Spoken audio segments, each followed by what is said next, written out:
How to fix Instagram limit problem in less than 1 minute. Hello guys, welcome back to this new short tutorial.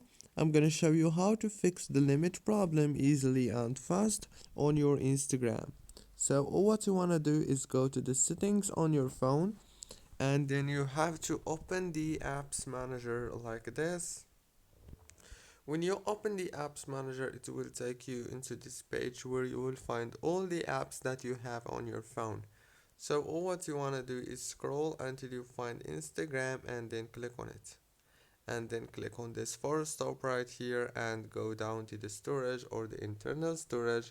Click on clear data and then click on clear cache. After that, go back and click on the data usage option here and make sure to enable all those options right here from the mobile data to the roaming data. Go back and click on the notifications. Make sure also that everything is enabled right here, especially the badges option here. Disable it and enable it. Don't forget to like, subscribe.